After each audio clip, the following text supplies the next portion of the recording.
He actually said it out loud. This week, California Governor Gavin Newsom said he has a plan to rig the 2026 midterm congressional elections to give Democrats the House majority. It all centers on flipping the most vulnerable Republican seats here in California. Coming up, we'll tell you about his offensive plan, tell you why it's absolutely illegal, what we're doing to fight back, and what are the top seats that might be flipped in California in 2026 that could give the Democrats the majority.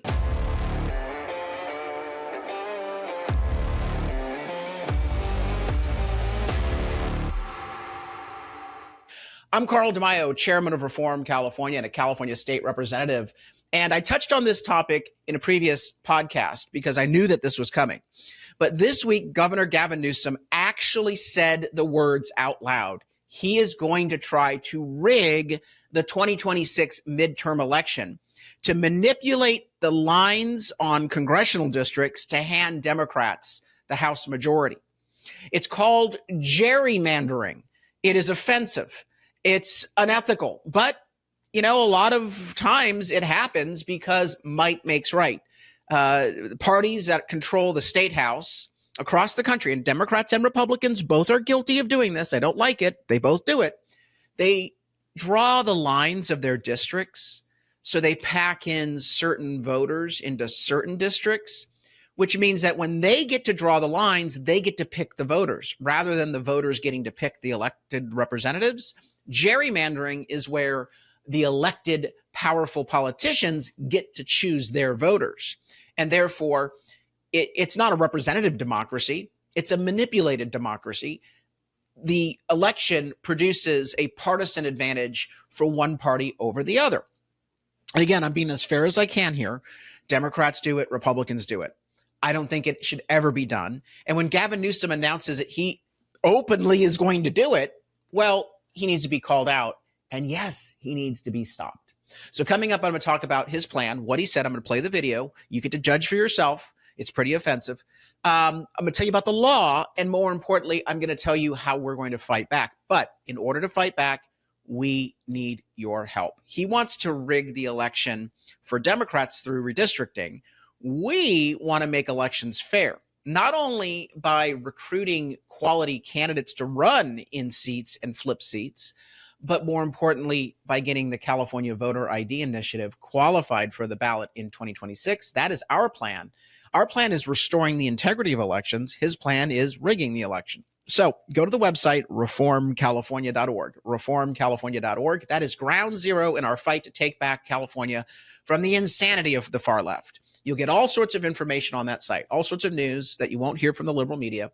You'll be able to look at our various campaigns, save Prop 13, flip target seats, elect better school board members. Ah, yes, the California Voter ID Initiative campaign is up there. Click under California Voter ID, and it will take you to the page with all the information on our initiative to require citizenship verification when you register to vote and require identification when you cast a ballot in each election. Don't just sit there and learn, get involved in the fight. Go to the bottom of the website and sign up right now. At the bottom of the website, put in your first name, last name, email, phone, and zip code, and you'll be tethered into our growing movement to take back California from the insanity of the far left. So go to that website. Also, chip in a contribution, put fuel in our tank as we make California competitive again and great again. So what did Gavin Newsom say? So redistricting is the drawing of lines for congressional districts and state legislative districts. The lines are supposed to be drawn in three ways. Number one, equal population, but that allows for manipulation of who gets put in each of the districts. Number two, it has to be not driven by partisan, in theory, not driven by partisan considerations. They never admit that they're doing that, but this is what Newsom has actually said. Yeah, I'm going to draw the map to give it to Democrats. It's not supposed to be driven by partisan implications, but rather are districts reflective of natural boundaries? Does it keep a city or a county together? Communities of interest, are they put together? Do they go to the same hospital system? Do they go to the same school systems? Communities of interest, that there's a logical drawing of the map. because gerrymandered districts can look weird. They can start in one portion of a county and zigzag literally a city block width all the way up for miles and miles, just so it scoops in the right voters. That's not a legitimate district. It's not a community of interest. So the second factor is it geographically and community-wise a consistent, logical district? And third, yes, there are civil rights considerations that you have to draw districts that, because of federal law, take into account giving a greater voice for minorities. So Latino populations, Asian populations, African-American populations do have a status in redistricting that if you can draw a map to give them a majority Latino district, for example, and we have many of those in California, you are required under the civil rights, federal civil rights laws to look into that as an option. So those are the three criteria, not politics. What Gavin Newsom is suggesting is to break the law. And in order to break the law, he has to break the law a second time just to even get the opportunity. So here's what he actually said, and I'm going to let you judge for yourself what you think his intent is. Now, redistricting is done every 10 years with the census. Some states can go back and revise their maps. It happens. Texas is thinking about doing it. This is what prompted Newsom to want to redistrict. He said, okay, if Texas is going to redraw its map and give it to the Republicans, we're going to redraw our map in California to give it to Democrats. I say neither is appropriate. But in California, we have a constitutional amendment that voters passed that says only an independent commission can draw the lines. And by the way, this is their website. It's called wedrawthelines.ca.gov with all the maps up there. It has a commission up there. I'm not very happy with the commission, but hey, the law requires that only the commission, an independent commission of citizens, draw the lines, not the governor, not the legislature. There's even a prohibition against the legislators and the governor engaging in dialogue and lobbying the commission. Okay, so they're not supposed to be involved. The voters amended the Constitution saying you're not allowed to be involved. Well, Gavin Newsom has decided just to ignore all that and say, well, we're just going to redraw the lines within the 10-year period. Nothing prohibits us from doing that. They get to draw it every 10 years, but we can do it within the 10-year period. Again, bogus, illegal, unethical. Here is what he had to say. I think there should be a national framework for independent redistricting, period, full stop. I mean, gerrymandering, and let's be fair, we've seen this weaponized by both parties for decades. But oh, look at him. Oh, it's so bad. It's been weaponized. There should be a national framework, but I'm going to do it anyway. Good God, this guy is an absolute hypocrite. These guys, this is a whole nother level of weaponization coming from the right. And what Trump did today is the ultimate tell. They feel they're on the ropes. They feel they're behind. They feel they're vulnerable with the big, beautiful bill. They feel like the momentum is shifting away from them, and it's Speaker Jeffries. It's not Speaker Johnson. So on that basis, they got to rig the game. You got to change the game because you can't win by the existing rules. So he's calling it rigging, okay? I wouldn't disagree, but he's about to say, and that's why I'm going to do it too. At least you're being honest about it. You're describing exactly what you're about to propose as rigging, unethical, illegitimate, offensive, but I'm going to do it anyway. So he goes in and talks to these guys that should be focused on flood preparedness, should be focused on restoring NOAA and the weather investments that they need to make and the resiliency efforts, to talk about getting FEMA back on track and how little accountability with Kristi Noem and some of those early decisions that were made or not made. Instead, they're using that special session to weaponize for the next election. And that should scare the hell out of everybody, because these guys are playing by a different set of rules. And so from my perspective... So here it comes. He called it illegitimate, weaponize. Now what does he propose? He proposes to weaponize as well. From my perspective, if we're going to play fair in a world that is wholly unfair, we may have the higher moral ground, but the ground is shifting from underneath us. And I think we have to wake up to that reality. And I'm talking to members of my legislature, what are our alternatives? We can do a special session. I can call for one today. So he's going to call for a special session of the legislature. He's talking to legislators about, oh, how do we rig the lines? I chose to.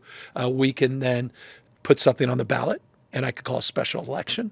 We could change. So he would have to, what he's saying is he would have to call an election to amend the Constitution before 2026. So we'd have to have a special election sometime like, I don't know, in maybe given the timeline of special elections, December or January.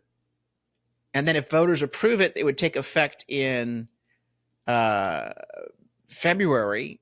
The filing for the June primary is in March, but you have to pull your papers starting in January.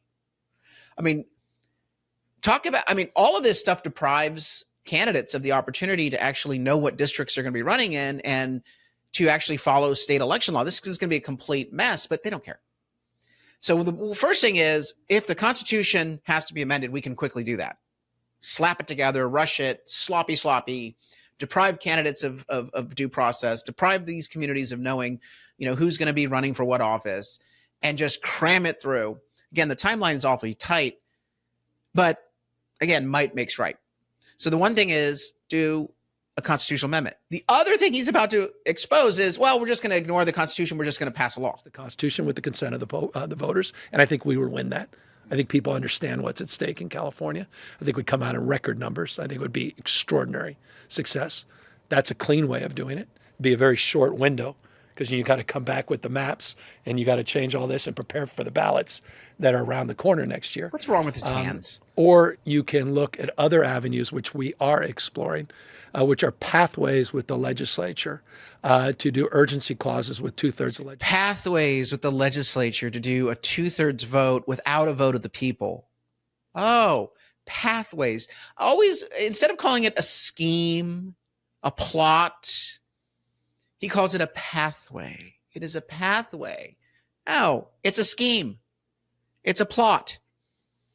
To just simply ignore the Constitution and just say with a 2/3 vote of the legislature, because Democrats have a supermajority, we get to change the lines within the 10-year period. That's what he's suggesting. 2/3 of the legislature in both of our houses to move forward with legislative redistricting in between the constitutional construct, which is every census, the Independent Redistricting Commission does a new map, but it's silent about what happens in between. So it's and because if it doesn't say I can't do it, I can obviously do it. No. Here's the thing. First and foremost, the plain English of the constitutional amendment says that only the Redistricting Commission can do it. But secondly, there's already been a Supreme Court case from 1983 on this issue. It's the legislature versus Duke-Majan. And it's in that the Supreme Court was considering a challenge between the legislature and the governor at the time about who gets to draw the maps and can you do it within a 10-year period? Can you do it midpoint? And the California Supreme Court said, quote, under the well-established constitutional principles that we have reviewed, it is clear that because one presumptively valid redistricting plan based on the 1980 census has already been adopted, Article 21 prohibits the adoption of a second redistricting plan by either the legislature or by initiative, citizens initiative. So that would prohibit a redistricting plan within the 10-year period. Now, Newsom and the Democrats have stacked the California Supreme Court, so they may get any ruling that they possibly want from them. We've seen that in the past because those chief justices, the justices of the California Supreme Court are, well, they're unethical, they're criminal, they're corrupt. They take things off the ballot all the time. Sounds like we probably should recall some of them from office, but it's possible they get a different decision, but they would be flying in the face of case law. Again, all of this then would be put before the voters in one way or another. And I think that when you go too partisan, that voters don't like it, that they feel like it's fundamentally unfair. And if the Democrats want to go that desperate route, well, you can't stop them, but you can beat them. That's where Reform California has to organize and prepare. Now, what I say we have to do is get voter ID on the ballot. I'll talk about that in just a moment. But before I get there, let me tell you how the current maps line up. I'm just going to look at the congressional districts. Here is the overall map that you can see for the state of California. We have 52 districts. And I don't like this map, but it's the current one we have. I think that the Redistricting Commission had been infiltrated by the Democrats. They successfully infiltrated it and put together a map that wasn't really a community of interest map, but they packed in a lot of Latinos into districts. What they didn't realize is that Latinos are shifting to Republicans faster than any demographics. So even though they adopted a partisan map, I said at the time, while this is not a fair map, I think Democrats are going to live to regret this map, and we're going to start picking up seats because of the Latino districts that you've created. And sure enough, that's what exactly has been happening. Latino districts have been flipping and are far more competitive than anyone imagined just 2 years ago, 4 years ago. So what are the seats that Democrats are trying to flip? They need 3 seats to flip the majority. Right now, 220 for Republicans, 215 for Democrats. The first seat they're going to try to flip is Kevin Kiley's seat. It's R+2. They could easily take about 6 or 7 percentage points of Republicans out of the district by changing the map. What could they do? They could go to a neighboring district and put some Republicans in that district while putting more Democrats in Kiley's district without too much trouble. I mean, take a look at some of these numbers. You've got, plus 17. So some of those districts, even plus 8, you can take 2 or 3 points off of this and still, and this district is near Kiley. This other district coming up is also near Kiley, the 13th district. Well, the 9th that's competitive. The 13th is competitive, but each of these districts, you could actually see Kiley's district become more competitive. They also may want to firm up certain districts like this one, the 9th, which is only D+1. They currently hold that seat. They could firm up Adam Gray's seat, which is R+1. And so each of these districts, that's what they're going to be looking at, are the ones that are R+1, and then they're going to go to a district that's a D+20 or 26 or 21 and take some Democrats from there and mix them up. David Valadao, R+1. They want to go after that seat. So it's Kiley, Valadao. They want those 2 seats. They want to firm up other seats. They could easily go after Young Kim and Ken Calvert. Those are 4 seats that they could flip, and they could firm up some of the other seats that they have. You could actually stretch these districts, and go after 5 or 6 congressional seats that Republicans currently hold. That's how bad redistricting can get. Our response is not manipulation, it's fairness. What could be more fair than the California Voter ID Initiative? Number 1, citizenship verification. Number 2, an identification every time you cast a ballot. This constitutional amendment has been filed this week officially. It starts the clock to get 1 million signatures to put this on the ballot. And for that, we need your immediate help. This is our response to the corruption of Gavin Newsom's plan to try to rig elections by gerrymandering districts. We beat him with fairness. We beat him with common sense and integrity. Help us do that. Go to the website, reformcalifornia.org. Sign up to have me, our team at Reform California, send you the petition for you to sign. You can sign up to request a mailing petition at voteridpetition.org, voteridpetition.org. That will be our response to Gavin Newsom's illegitimate plot to try to rig elections in the state of California. Until next time, I'm Carl DeMaio, chairman of Reform California. Thanks for watching, and I hope you enjoyed this episode. But before you click away, please subscribe to this channel and click that notification button so you get updated when we post new episodes. Plus, like this video and share it with your friends so that we can help spread our message across the state. Reform California with Carl DeMaio is paid for by Carl DeMaio for State Assembly.